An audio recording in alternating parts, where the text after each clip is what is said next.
गोपाला। भजो मुरली मनोहर नद लाला। भजो मुरली मनोहर भजो गिरिधर गोविंद गोपाला। भजो गिरिधर गोविंद गोपाला। भजो मुरली मनोहर नद लाला। मुरली मनोहर नद। भजो गिरिधर गोविंद गोपाला। भजो गिरिधर गोविंद गोपाला। बोलिए वृंदावन बिहारी लाल की जय जय श्री राधे। जय जय श्री राधे। सभी भक्तों से निवेदन, सत्संग के प्रत्येक शब्द को बहुत एकाग्रता से हृदयंगम करने का प्रयत्न कीजिए। हम आनंद प्राप्ति पर आपके साथ चर्चा चल रही है। रोज निवेदन करते हैं कि मनुष्य शरीर संसार की सेवा और भगवत प्राप्ति के लिए मिला है। आप और हम लोग संसार की सेवा कर रहे हैं, लेकिन हमें अभी तक भगवत प्राप्ति क्यों नहीं हुई, ये एक मूल प्रश्न हम लोगों के सबके लिए बना हुआ है। ध्यान से सुनिएगा। छोटी छोटी सी बातों के माध्यम से मैं आप लोगों से निवेदन करता हूँ, शायद उनके माध्यम से आपको ये समझ आ जाए कि हमारी त्रुटि कहाँ पर है, हम कहाँ पर कमजोर हैं। एक सेठ जी संत के पास गए और उन्होंने जाके संत को प्रणाम किया। ध्यान दीजिएगा, संत को प्रणाम किया। संत ने भी सेठ जी को प्रणाम किया। तो सेठ जी ने कहा, महाराज आप मुझे प्रणाम क्यों करते हैं? महात्मा जी ने कहा, सेठ जी आप बड़े हैं, आप विरक्त हैं, मैंने तो छोटे से संसार को छोड़कर परमात्मा को पकड़ा है। ध्यान से सुनिएगा, क्या कहा संत ने, मैंने तो छोटे से संसार को छोड़कर भगवान को पकड़ा है, लेकिन आप तो बहुत बड़े विरक्त हैं, मैं इसलिए आपको नमस्कार कर रहा हूँ। सेठ जी बोले, जी ऐसा मैंने क्या किया? सब लोग सुने ध्यान से, ये हमारी कमजोरियां। संत बोले, परंतु आपने तो छोटे से संसार के लिए संसार बना ले परमात्मा को ही छोड़ दिया, इसलिए आप मुझसे बड़े त्यागी हैं, इसलिए मैं आपको प्रणाम कर रहा हूं। अब आप सब लोग सोचिएगा कि हम कहां पर खड़े होते हैं, कहां हमारा अभी तक हम लोग समझ नहीं पा रहे हैं। अभी भी हम लोग बैलेंसिंग करने पर लगे हुए हैं, हमें ये भी चाहिए, हमें ये भी चाहिए, हमें ये भी चाहिए, जबकि आपको पता है वही मिलेगा जो भगवान ने आपके भाग्य में लिख दिया है। संत महात्मा कहते हैं, इस देह में हरि मिलते हैं, यानी हम हरि को छोड़ने को तैयार हैं संसार पाने के लिए। संसार नहीं छोड़ना चाहते हैं। ये सबका, ये किसी एक के साथ नहीं है, हम सबके ऊपर ये बात साबित होती है हम सब में ये कमियां कूट कूट कर भरी हुई हैं। देखिएगा, दूसरे का सुधार नहीं, सेवा करनी होती है। बुराई उपदेश में नहीं, उपदेश सुनने से मिटती नहीं है। आप और हम लोग सत्संग सुनते हैं, इससे हमारी बुराइयां नहीं मिटती। उन शब्दों को आचरण में लाने से मिटती है। खाली दवाई घर पे लाने से आप स्वस्थ नहीं हो जाते। शरीर कब स्वस्थ होता है? जब दवाई का सेवन करते हो। इसी प्रकार से जब आप सत्संग के शब्दों को जीवन में उतारते हो, आचरण में लाते हो, तो हमारी बुराइयां मिटती हैं। ध्यान से सुनिएगा, ये जो बात मैंने आपसे कही कि संत महात्मा हमें प्रणाम करते हैं, नमस्कार करते हैं, क्या वजह है? राधे राधे भैया। सोचिएगा कि हम लोग भगवान को छोड़कर संसार पकड़ने में लगे हुए हैं। मिलेगा वही जो हमारे भाग्य में लिखा हुआ है। बादल, ध्यान से सुनिएगा, बादल सूर्य से ही पैदा होता है, सूर्य के ही आश्रित रहता है, सूर्य को ही ढकता है और सूर्य से ही मिट जाता है।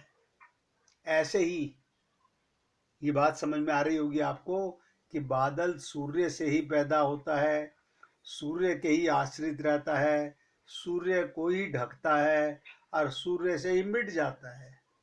ऐसे ही ध्यान से सुनिएगा, अज्ञान है हम लोगों का। अज्ञान ज्ञान से ही पैदा होता है, ज्ञान के ही आश्रित रहता है, ज्ञान को ही ढकता है और ज्ञान से ही मिटता है।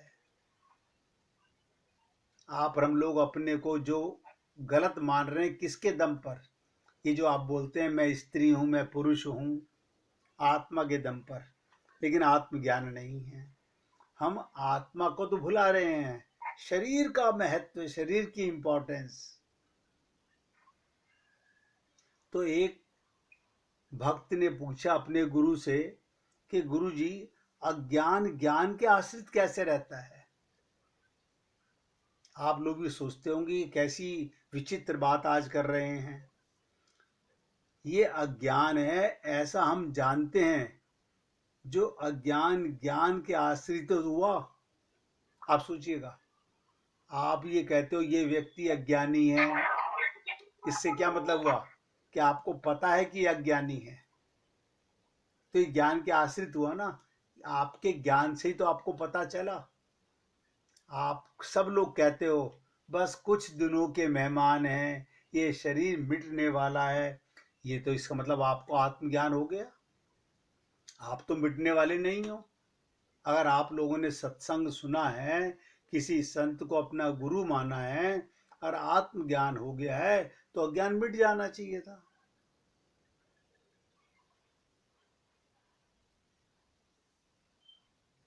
हमारा अवगुण ही संसार में दिखता है। ये जो आपको और हम लोगों को संसार के अंदर अपनापन नजर आता है, भगवान का पन तो नजर आता नहीं है, अपनापन नजर आता है। ये हम सबके अवगुण हैं। सब जग ईश्वर रूप है, भलो बुरो नाही कोई। ध्यान से सुनिएगा, सब जग ईश्वर रूप है। बहुत बार सुना आप लोगों ने, सब जग ईश्वर रूप है, भलो बुरो ना कोई, जैसी जाकी भावना तैसो ही फल होए। हम लोग दूसरे में बुराई देखते हैं, तो वो आई है बुराई, आप में थी नहीं, वो स्वयं बुरा नहीं, दूसरे को बुरा समझकर उसे रोकेंगे, उसकी बुराई नहीं छूटेगी, उल्टे वो लड़ाई करेगा। कोई आदमी बैलों को मार रहा है तो दया बैलों पर न आकर उस आदमी पर आनी चाहिए। ध्यान दीजिएगा, कोई व्यक्ति बैलों को मार रहा है तो दया बैलों पर नहीं, उस आदमी पर आनी चाहिए। क्यों? क्योंकि ये नया पाप कर रहा है। बैल तो अपने पुराने कर्मों का फल भोग रहा है।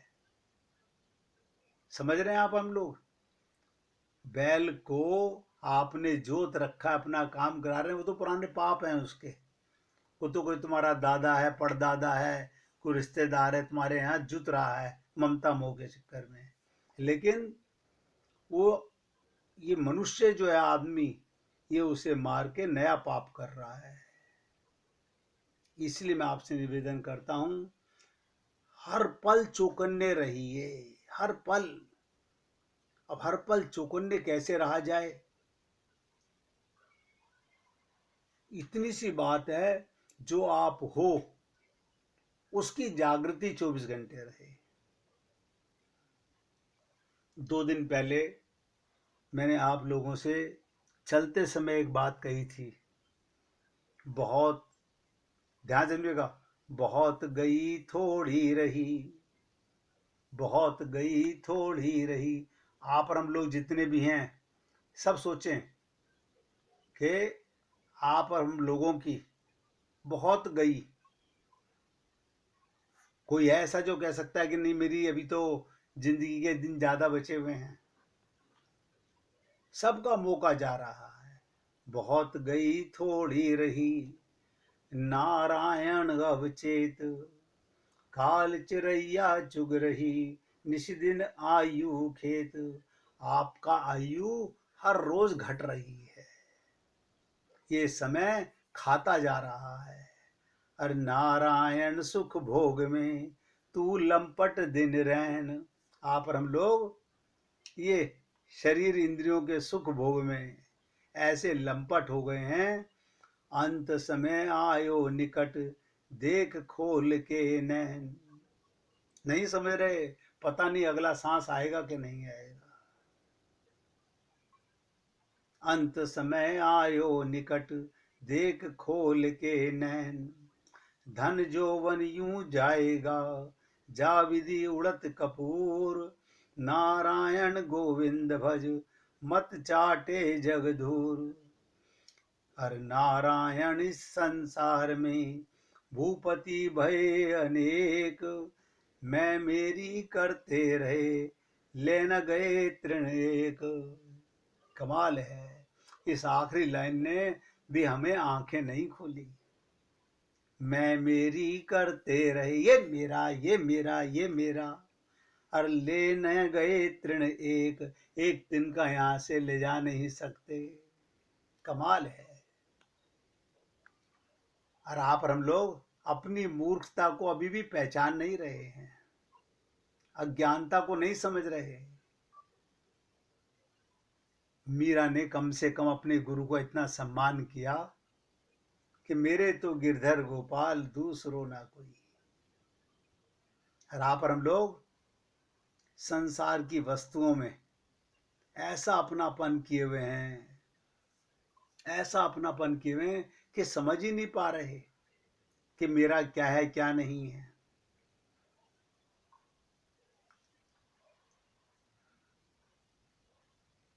ध्यान से सुनिएगा, कैसा अभिमान है इस मनुष्य को। एक सेठ जी महात्मा को अपनी विशाल कोठी और पार्क में घुमा रहे थे और बता रहे थे, सेठ जी देखो ये कोठी मेरी है, ये बगीचा मेरा है। उसके कला कौशल और संग्रह में आत्म ख्याति भी करते जो जाते थे। फिर कहा कि एशिया में इस ढंग का स्थान नहीं। महात्मा जी ने वही पृथ्वी का नक्शा देखा, पूछा क्या है? घर के अंदर एक नक्शा भी रखा हुआ था। बोली ये क्या है? आप लोगों ने देखा होगा, बहुत से लोग घर के अंदर गोल ग्लोबल नक्शा बन टांग के रखते हैं या लगा के रखते हैं। उसने कहा ये पृथ्वी का नक्शा है। बोले इसमें एशिया कहाँ पर है? उसने बतला दिया। फिर संत ने पूछा इसमें भारतवर्ष कहाँ पर है? उसमें बंबई बिंदु के रूप में था। महात्मा ने ये पूछा इसमें आपकी कोठी भी है? सेठ जी बोले नक्शे में कोठी नहीं दिखाई दे रही। महात्मा बोले फिर आपका अभिमान तो व्यर्थ है। पृथ्वी के नक्शे में तुम्हारा तो कहीं भी नाम निशान ही नहीं है। तुम्हारा मकान, तुम्हारी दुकान, तुम्हारा कुछ है क्या ना। लेकिन आप और हम लोग अपनी खोपड़ी में मैं मेरा, ये अज्ञानता हम लोगों की सबकी है, किसी एक की नहीं बात कर रहा हूं मैं। ऐसा मत समझिएगा कि कोई एक व्यक्ति ऐसा है।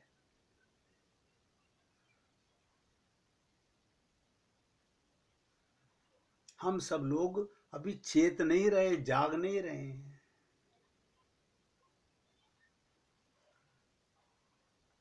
मैंने सुना है एक आदमी बहुत क्रोधी था। आप और हम सब लोग उन्हीं में से तो हैं, क्रोधी हैं हम लोग भी। मगर सोचता था, ध्यान से सुनिएगा, पत्नी क्रोध दिला देती है। अक्सर लोगों के ये बहाने होते हैं, पत्नी क्रोध दिला देती है, ग्राहक क्रोध दिला देते हैं, बच्चे क्रोध दिला देते हैं, पड़ोसी क्रोध दिला देते हैं। छोड़ दिया संसार, संसार छोड़ दिया उसने। जो सामान्य साधु जो होते हैं, नहीं, घर परिवार छोड़ के भाग जाते हैं, आप जिन्हें साधु बोलते हो, वो साधु नहीं होते, भगोड़े होते हैं। वो छोड़ के भाग गए। सच्चे साधु की नहीं, छोड़ दिया संसार, चला गया जंगल में, बैठ गया एक पेड़ के नीचे। सोचा अब कोई झंझट नहीं उठेगा, अब किसी पे क्रोध नहीं आएगा। आएगा कैसे नहीं। एक कौवा आया, उसने ऊपर डाली से बीट कर दी। तुरंत वो आदमी जो घर छोड़ के गया था उठा, पत्थर उसने उठा करके दौड़ने लगा कौवे के पीछे कि तूने समझा क्या है। गालियां देने लगा, क्रोध से लाल हो गया चेहरा उसका। और तब उसे याद आया, देखो कब याद आया, मैं ये क्या कर रहा हूं। कि आप और हम सब लोगों के अंदर क्रोध का सूत्र भीतर है। कोई भी निमित्त बन सकता है। पहले पत्नी का बहाना था, बच्चों का बहाना था, ग्राहकों का बहाना था, पड़ोसियों का बहाना था। अब जंगल में किसका बहाना है। कोई ना कोई कारण बना लिया ना। आप सोचिएगा, ये संसार के समान जड़ वस्तुओं पर भी हम क्रोध करते हैं। बहुत ध्यान से सुनिएगा, ये आप हम सब लोगों की कमजोरी बता रहा हूं। लोग मुर्दा चीजों पर भी क्रोध करते हैं। तुमने भी कभी देखा होगा अपने अंदर, फाउंटेन पेन से लिखते लिखते स्याही नहीं चल रही, हमने तुरंत पेन को पटक दिया। जरा अकल से कुछ, क्या कर रहे हो, कभी सोचा। नाराज हो गए, फाउंटेन पेन, सोचिएगा, कुछ जानकर तुम्हें सता नहीं रहा था, तुम्हारा ही फाउंटेन पेन है। लेकिन क्रोधी आदमी तो किसी भी चीज पर क्रोध कर लेता है। आदत बना ली हम लोगों ने। क्रोधी व्यक्ति को दरवाजा भी ऐसे लगता है जैसे कि कोई प्राण है उसके अंदर। जूता ऐसे फेंक देते हैं जैसे जूते में भी कोई प्राण हो। ये तो जड़ वस्तुओं की बात बता रहा हूं। चीजों पर भी क्रोध हो जाता है। छोटे छोटे बच्चे ही नहीं, बड़े बड़े बूढ़े भी। छोटे बच्चे को चलने में टेबल लग गई जोर से, नाराज हो गए। देखिएगा, टेबल पे घूंसा मार रहे हैं। ये छोटे बच्चे पर तुम हंसते हो कि ये टेबल को क्यों मार रहा है, टेबल की क्या गलती है, लगी तेरी गलती से है। इसी प्रकार आप और हम लोग समझ नहीं पा रहे।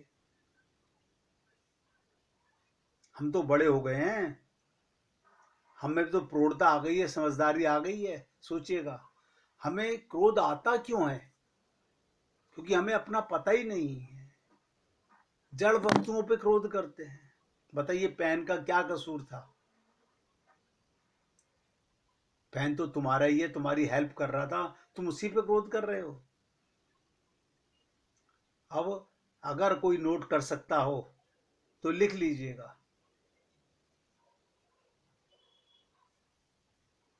ये संसार छोड़ के भागने से कुछ नहीं होगा। हम छोटे बच्चों पर हंसते हैं, हम कभी अपने आप पर नहीं हंसते। संसार छोड़ के भागना नहीं, इसकी युक्ति समझो। संसार में रहना है, परिवार में रहना है, शरीर में रहना है, लेकिन पाना भगवान को है। उसकी युक्ति क्या है? ऐसी युक्ति बताऊं जो सबको समझ आ जाए, मगर शर्त एक है, अगर मैं किसी दिन ये युक्ति आप लोगों से पूछूं, आप ना भूले तो बताने का लाभ है। आप सुन के भूल जाएं फिर उस युक्ति का क्या लाभ? एक ऐसी दवा बता रहा हूं कि 24 घंटे का आनंद भगवत प्राप्ति का राज है। बस करना क्या है? याद रखना है। सुन लीजिएगा, पशु से समझ लीजिएगा।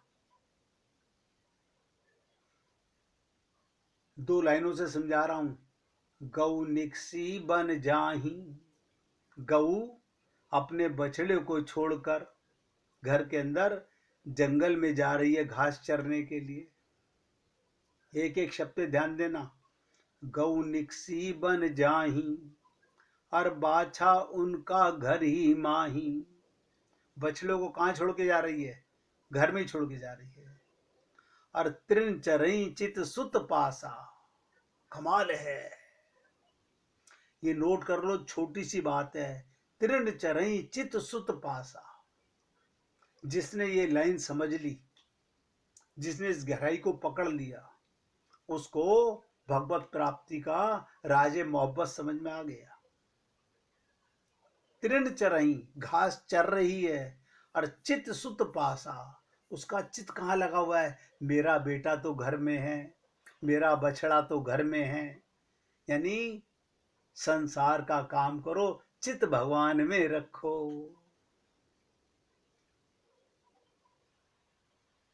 वो तो पशु है, हम तो पशु नहीं है, हम तो मनुष्य हैं।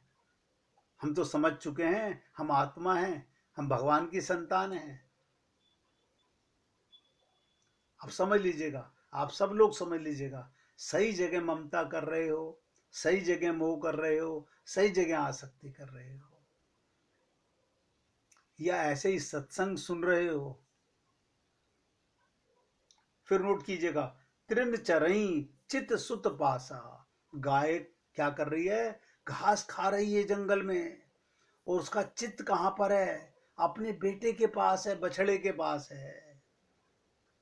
गही जुगती साध जग बासा। यही संत महात्मा, यही युक्ति हम मूर्खों को बताते हैं, लेकिन हम लोग सुन के बड़े मुस्कुराते हैं। हाँ हाँ हाँ, आज तो युक्ति मिल गई, आज तो राज मिल गया, अब तो भगवत प्राप्ति हमें हो गई। हाँ तो हो गई, मैंने कब कहा नहीं हो गई?